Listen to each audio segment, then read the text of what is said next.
Welcome to The Foundry by Forge College. In our last session, we mapped out the abstract world of integration patterns. Today, we're taking those blueprints and building something you can actually run.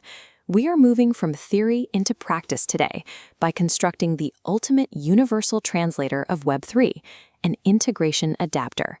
Welcome to building an integration adapter for marketplaces, a core checkpoint in our Marketplace Integration Strategies module. By the end of this video, you will have written a Node.js script that takes a raw dApp listing, translates its data, and securely shakes hands with a marketplace sandbox. Before we write the first line of code, just make sure you have Node version 16 or higher installed on your machine along with your favorite code editor. Building this script now gives us a concrete, testable bridge. We have to establish this working connection before we can start profiling and optimizing network performance in our upcoming lessons. Step 1 is setting up our environment. Open your terminal, initialize a new folder using npm, and if you are on an older Node version, go ahead and install Node Fetch. Next, create a file named adapter.js. Inside, we'll drop in a hard-coded test listing object. Think of this little JSON snippet as our absolute source of truth for the entire exercise. Here is the problem we are solving. Marketplaces are incredibly picky. They have strict schema rules, and they do not care how your dApp names its internal fields. If they want apples and you send them oranges, the request fails. We have to map everything. We'll start by taking the ID field from your dApp and translating it directly into the external ID field that the marketplace expects. Then we map the owner's public key over to owner address and wire up the metadata URI to the asset URI field. Finally, we tackle the most delicate conversion.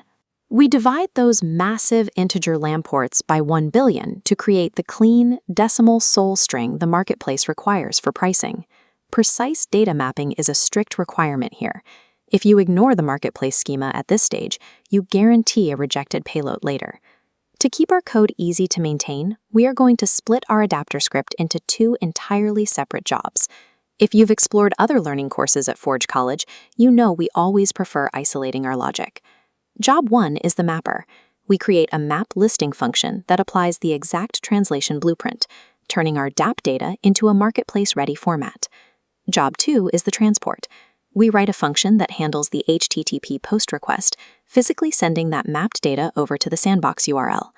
This transport function carries a strict security requirement. It must securely attach a bearer token in the headers to emulate proper token-based authentication. Finally, we wrap both of these jobs inside a main execution function and set it up to output explicit, structured JSON logs at every step. Separating the mapping logic from the transport network means that if the marketplace changes its schema tomorrow, you only update the mapper. You leave your network layer completely untouched. The code is written. Now, run the script in your terminal to initiate the handshake. Check your output.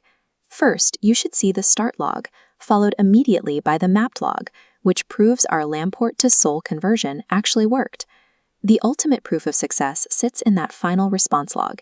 If you see an HTTP status code in the 200 range, the marketplace successfully accepted your listing. If things didn't go smoothly, let's troubleshoot. Seeing a 401 or 403 error means your sandbox authentication token is either missing or incorrect. If you're hitting general validation errors, it usually points to a type mismatch, like sending raw lamb ports instead of a string, or violating a strict HTTPS requirement for your metadata URIs. Emitting these deterministic structured logs from the start is the only scalable way developers can diagnose integration failures in complex Web3 environments. You've successfully built a functional, decoupled integration adapter from scratch. Take a moment to appreciate that.